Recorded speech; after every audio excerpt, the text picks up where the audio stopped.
नमस्कार, मैं हूं अंकुर और आप देख रहे हैं सत्य हिंदी का न्यूज बुलेटिन। एक नजर अब तक की सुर्खियों। अमेरिका ने धार्मिक आजादी के मुद्दे को लेकर भारत पर एक रिपोर्ट तैयार की है। इसमें भारत की सरकार पर कई गंभीर आरोप लगाए गए हैं। कहा गया है कि भारत में धार्मिक अल्पसंख्यकों और उनके पूजा स्थलों पर हिंसक हमले होते हैं, धार्मिक अशांति फैलाने के लिए गलत जानकारी दी जाती है। कहा गया है कि यहाँ अल्पसंख्यकों पर भेदभाव वाले कानून थोपे जाते हैं। रिपोर्ट में आरोप लगाया गया है कि इन कानूनों के जरिए भारतीय सरकार अल्पसंख्यक समुदायों का दमन कर रही है और उन पर कई तरह के प्रतिबंध लगा रही है।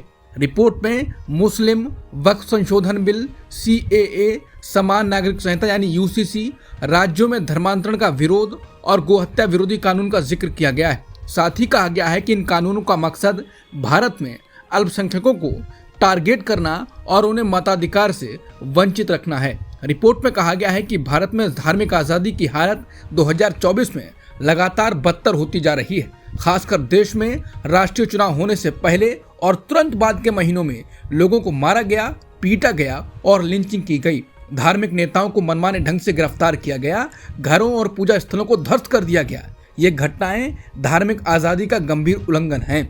इसके साथ ही उन कुछ कानूनों का जिक्र किया गया है और कहा गया है कि ऐसे कानून लाकर भारत सरकार धार्मिक समुदायों का दमन कर रही है।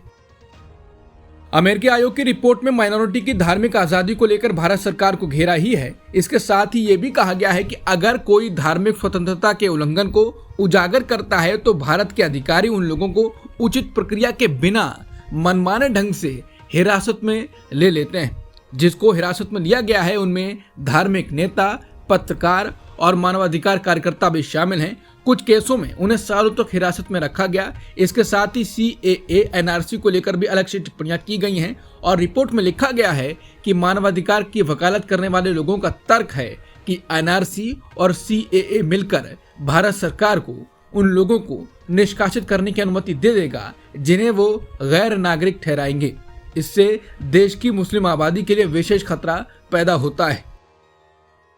भारत ने अंतर्राष्ट्रीय धार्मिक स्वतंत्रता पर अमेरिकी आयोग की एक रिपोर्ट को दुर्भावनापूर्ण बताते हुए खारिज कर दिया है। इसके साथ ही संगठन को राजनीतिक एजेंडे के प्रति पक्षपाती करार दिया गया है। विदेश मंत्रालय के प्रवक्ता रणधीर जायसवाल ने कहा कि अमेरिकी आयोग पर हमारे विचार सबको मालूम है। ये राजनीतिक एजेंडे वाला एक पक्षपाती संगठन है। उन्होंने कहा कि ग्रुप तथ्यों को गलत तरीके से पेश करना जारी रखता है और भारत के बारे में एक प्रेरित कहानी फैलाता है। अधिकारी ने कहा कि हम इस दुर्भावनापूर्ण रिपोर्ट को खारिज करते हैं। गुरुवार को शेयर मार्केट में फिर से हाहाकार मच गया। निवेशकों के एक दिन में करीब 10 लाख करोड़ रुपए स्वाहा हो गए। सेंसेक्स में 1700 अंक से ज्यादा की गिरावट आई। वहीं निफ्टी में भारी गिरावट दर्ज की गई। निफ्टी में भी मार्केट खुलते ही 300 से ज्यादा अंकों की गिरावट दर्ज कर ली गई। इस गिरावट का सबसे बड़ा कारण ईरान और इजरायल के बीच बढ़ता तनाव है। इस तनाव के चलते दुनिया भर के शेयर बाजारों में गिरावट आई है। इसका असर भारतीय बाजार पर भी पड़ा है।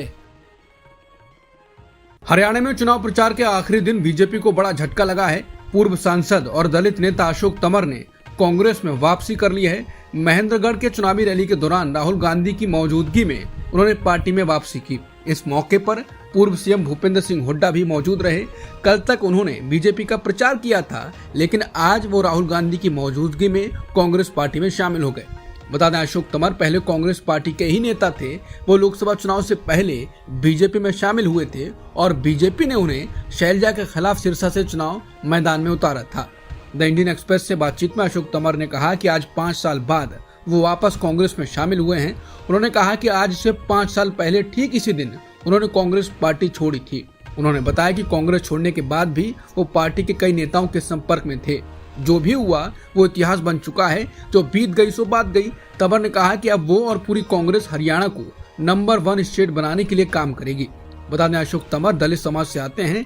बीजेपी हरियाणा में उन्हें अपना सबसे बड़ा दलित चेहरा मानती थी। हरियाणा में विधानसभा चुनाव के लिए 5 अक्टूबर को वोटिंग होनी है और आज शाम को विधानसभा चुनाव के लिए प्रचार थम गया। प्रचार थमने से पहले सांसद कुमारी शैलजा ने सोनिया गांधी से मुलाकात की। दरअसल कुमारी शैलजा सोनिया गांधी से मिलने के लिए 10 जनपद पहुंची और दोनों नेताओं के बीच करीब आधे घंटे तक बातचीत हुई। मतदान से पहले कुमारी शैलजा का सोनिया गांधी से मिलना महत्वपूर्ण माना जा रहा है। बता दें कि कुमारी शैलजा टिकट बंटवारे को लेकर नाराज चल रही थी, वहीं बीजेपी भी कुमारी शैलजा को लेकर कांग्रेस पर लगातार हमला कर रही थी। ईरान के इजराइल पर मिसाइल हमलों के बाद मिडिल ईस्ट में तनाव बढ़ गया है। इस कारण से समुद्री मार्ग पर भारतीय कंपनियों को व्यापार में मुश्किलों का सामना करना पड़ सकता है। इसका सप्लाई चेन पर असर पड़ेगा, जो पिछले साल से ही प्रभावित चल रहा है। इधर दिल्ली में तुगलक रोड स्थित इजरायली दूतावास के आसपास पुलिस ने सुरक्षा बढ़ा दी है। जानकारों का कहना है कि इजरायल और ईरान के बीच सीधा संघर्ष इंडियन एक्सपोर्टर के लिए महत्वपूर्ण व्यापार मार्ग लाल सागर को गंभीर रूप से बाधित कर सकता है। बता दें, लाल सागर यानी रेड सी का संकट पिछले साल अक्टूबर में शुरू हुआ था, जब ईरान समर्थित हूदी विद्रोहियों की ओर से इलाके में व्यापार को बाधित करना शुरू कर दिया गया था। इस बीच भारतीय विदेश मंत्री एस जयशंकर ने वॉशिंगटन में एक चर्चा के दौरान इजरायल ईरान के बढ़ते तनाव पर कहा कि वार्ता और कूटनीति से दोनों देशों के विवाद को सुलझाने के लिए भारत मध्यस्थता के लिए तैयार है। विदेश मंत्री एस जयशंकर ने कहा कि भारत मध्य पूर्व में बढ़ते संघर्ष को लेकर फिक्रमंद है, क्योंकि इजरायल और ईरान के बीच बढ़ते तनाव में पूर्ण युद्ध का रूप लेने का जोखिम है। ईरान में ब्रिटेन के पूर्व राजदूत रिचर्ड डॉल्टन का कहना है कि वेस्ट यानी पश्चिम से इजरायल के लिए मिल रहा समर्थन संघर्ष को कम करने के खिलाफ काम कर रहा है। उन्होंने अल जजीरा को बताया, ये पूरे क्षेत्र में शांतिपूर्ण समझौता करने के खिलाफ काम कर रहा है, चाहे वो फिलिस्तीन के भीतर हो या उससे अलग, क्योंकि ये भावना पैदा कर रहा है कि इजरायल जो चाहे कर सकता है। इजरायली सरकार चेतावनी दे रही है कि हिजबुल्लाह सीरियाई बॉर्डर के पार हथियार ला रहा है। बता दें, इजरायली सेना ने बॉर्डर पर अलग अलग जगह हमला किया है, लेकिन अब उनकी नजर अंतर्राष्ट्रीय बॉर्डर क्रॉसिंग पर है, जिसका इस्तेमाल हजारों लोग लेबनान छोड़ने और सीरिया जाने के लिए कर रहे हैं। वो दावा कर रहे हैं कि ये मेन बॉर्डर क्रॉसिंग है, जिसका इस्तेमाल हिजबुल्लाह उन चीजों के ट्रांसपोर्टेशन के लिए कर रहा है जिन्हें इजरायली सेना युद्धक इक्विपमेंट कहती है। इजरायल के विदेश मंत्रालय के पूर्व डायरेक्टर जनरल अलोन लील ने अल जजीरा को बताया कि वो इजरायली सरकार को सलाह देंगे कि वो केवल मिलिट्री ही नहीं बल्कि अपने डिप्लोमेटिक टूल्स के साथ भी काम करना शुरू करे। उन्होंने कहा कि पिछले साल विशेष रूप से लेबनान में पिछले कुछ हफ्तों ने साबित कर दिया है कि हमारे पास एक ठोस और कभी कभी प्रभावी मिलिट्री आर्म है, लेकिन मुझे लगता है ये दूसरे हाथ के बारे में भी सोचने का समय है। लील ने अफसोस जताते हुए कहा कि पिछले साल इजरायली जनता के साथ एक दुखद घटना घटी और यहाँ भावना ये है कि पूरी दुनिया हमारे खिलाफ है, पूरी दुनिया यहूदी विरोधी है, खासकर संयुक्त राष्ट्र। ये एक भयानक गलती थी जिसे पीएम नेतन्याहू ने प्रोत्साहित किया। उन्होंने कहा कि हम दुनिया के समर्थन और सहायता के बिना हालात को स्थिर करने और यहाँ सुरक्षित रूप से रहने में सक्षम नहीं होंगे। लेबनान के विदेश मंत्री अब्दुल्ला अबू हबीब ने एक दावा किया है जिसके बाद कई सवाल खड़े हो गए हैं। उन्होंने कहा है कि पूर्व हिजबुल्लाह प्रमुख हसन नसरल्लाह और इजरायली प्रधानमंत्री बेन्यामिन नेतन्याहू पिछले सप्ताह ही युद्ध विराम पर सहमत हो गए थे। हालांकि उसके बाद उन्हें बेरूत में इजरायल की स्ट्राइक में मार गिराया गया। लेबनान के विदेश मंत्री ने एक इंटरव्यू में कहा कि नसरल्लाह सीज फायर पर सहमत हो गए थे और लेबनान ने हिजबुल्लाह के साथ बात करने के बाद इस बारे में अमेरिका और फ्रांस को भी जानकारी दे दी थी और उन्होंने हमें बताया कि इजरायली प्रधानमंत्री बेन्यामिन नेतन्याहू भी दोनों राष्ट्रपतियों द्वारा जारी किए गए बयान से सहमत थे। लगातार ये सवाल उठाए जा रहे हैं कि क्या ईरान के इजरायल पर मिसाइल हमले से पहले रूस ने अपनी रजामंदी दी थी? क्या ईरान ने रूस से इसको लेकर सलाह मशवरा किया था? ऐसा इसलिए क्योंकि ईरान ने जिस दिन इजरायल पर बैलिस्टिक मिसाइल दागी उससे एक दिन पहले से रूस के पीएम ईरान में थे। उन्होंने ईरान के राष्ट्रपति पेजेश्कियान से मुलाकात भी की थी और ईरान के राष्ट्रपति ने अमेरिका को धोया भी था। सवाल कई हैं। इस बीच रूस ने इजरायल को चेतावनी भी दी है। रूस ने इजरायल से लेबनान से अपनी सेना वापस बुलाने के लिए कहा है और चेतावनी दी है कि इस हमले से मिडिल ईस्ट में हिंसा और बढ़ जाएगी। रूस ने कहा कि रूस लेबनान पर हमले की कड़ी निंदा करता है और इजरायली अधिकारियों से दुश्मनी को तुरंत बंद करने, लेबनान से अपने सैनिकों को वापस बुलाने और मिडिल ईस्ट संघर्ष का समाधान निकालने के लिए शांतिपूर्ण तरीके से आगे बढ़ने के लिए कहता है। इसके बाद लोग सवाल उठा रहे हैं कि क्या रूस भी युद्ध मैदान में उतरने जा रहा है, क्योंकि अमेरिका ने अपने सैनिक बढ़ाए हैं। रूस ने चेतावनी उससे पहले दी जब इजरायल ने लेबनान में ग्राउंड ऑपरेशन शुरू किया। हालांकि हमले के पहले रूस के पीएम ईरान में थे। अब रूस के डिप्टी पीएम और ईरान की लीडरशिप से मुलाकात को लेकर कयास लगाए जा रहे हैं। कुल मिलाकर रूस की भूमिका पर कई सवाल उठाए जाने लगे हैं। यूएन में रूस के स्थायी प्रतिनिधि वासिली नेवेंजिया ने कहा कि मिडिल ईस्ट में तनाव बढ़ाने के लिए सारा दोष इजराइल पर है। उन्होंने कहा कि हिजबुल्लाह नेता हसन नसरल्लाह की हत्या के लेबनान और पूरे मिडिल ईस्ट में विनाशकारी नतीजे होने की संभावना है। उन्होंने कहा कि पश्चिमी यरूशलेम को इसका एहसास नहीं हुआ है, लेकिन ये जानबूझकर बढ़ाया गया, इसलिए इजरायली पक्ष इसके लिए जिम्मेदार है। इसमें इजराइल के लोग भी शामिल हैं। उन्होंने मिडिल ईस्ट को लेकर की गई संयुक्त राष्ट्र सुरक्षा परिषद की एक बैठक में ये कहा।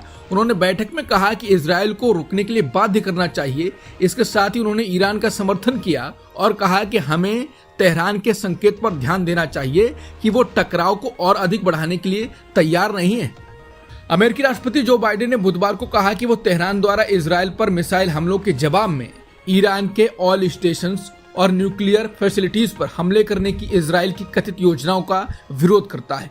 बाइडेन ने जोर देकर कहा कि इजराइल को अपना रक्षा करने का अधिकार है, लेकिन उसे सीमित रूप से काम करना चाहिए।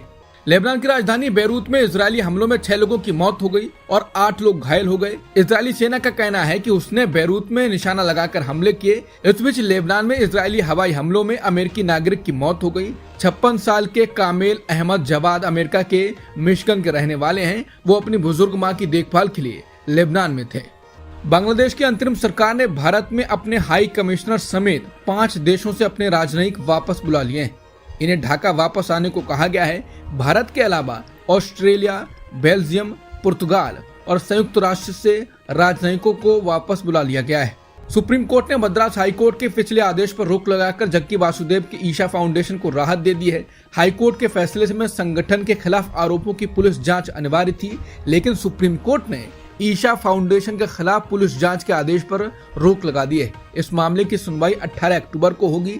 दरअसल एक रिटायर्ड प्रोफेसर एस कामराज ने ईशा फाउंडेशन के खिलाफ मद्रास हाई कोर्ट में एक याचिका दायर की थी। याचिकाकर्ता ने शिकायत की थी कि आश्रम ने उनकी 2 बेटियों यानी कि गीता और लता को ब्रेन वॉश कर आश्रम में रखा हुआ है, जिसके बाद हाई कोर्ट ने भी जग्गी वासुदेव को लेकर कई कमेंट किए थे।